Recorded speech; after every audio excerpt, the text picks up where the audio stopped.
La démonstration sera donc sur cette machine à café. Il existe deux versions différentes de cette machine à café, une version A et une version B, utilisant des matériaux différents pour certaines pièces de la machine.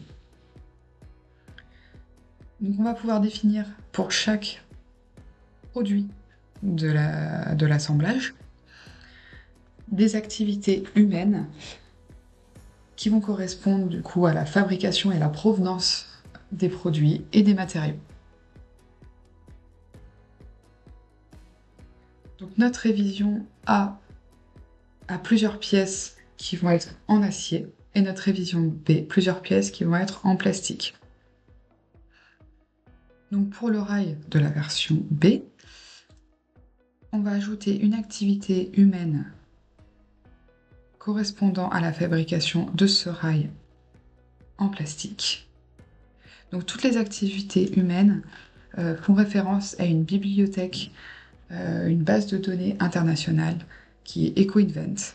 On va pouvoir rechercher par catégorie, sous-catégorie, par exemple la catégorie du transport et du stockage, la catégorie de la construction, la catégorie de la fabrication.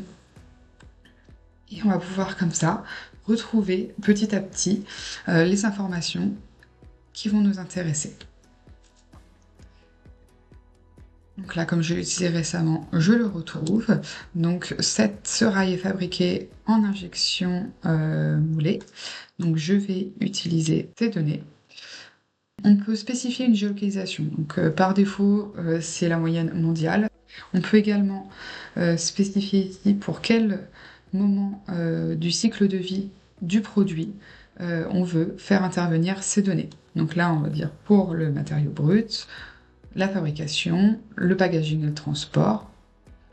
On va aussi avoir du coup l'utilisation et la fin du produit, le recyclage. Donc là, on a ajouté une activité humaine justement sur le rail qui est présent ici. J'ai pu précédemment ajouter toutes les activités humaines qui correspondent à l'ensemble des objets de la machine à café. Donc on va avoir après une analyse justement des informations qui ont été remplies précédemment au niveau des activités humaines selon plusieurs normes. Et on va pouvoir voir du coup l'empreinte environnementale de nos différentes versions de machines. Donc nous avons la version A, avec son empreinte environnementale.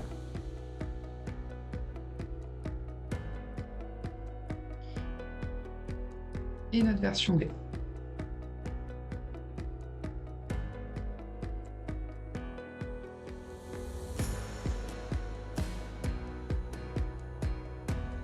Nous allons pouvoir voir et étudier précisément où est-ce qu'on peut avoir des axes d'amélioration sur nos différentes pièces. Donc on va pouvoir designer autrement nos pièces, on va pouvoir changer les matériaux ou fabriquer autrement. Donc on va essayer d'optimiser nos pièces pour qu'il y ait le moins d'impact environnemental possible. Nous allons retrouver dans l'application EcoDesign notre empreinte environnementale de notre version B, ainsi que notre empreinte environnementale de notre version A, selon la norme choisie, et on va pouvoir comparer nos deux versions.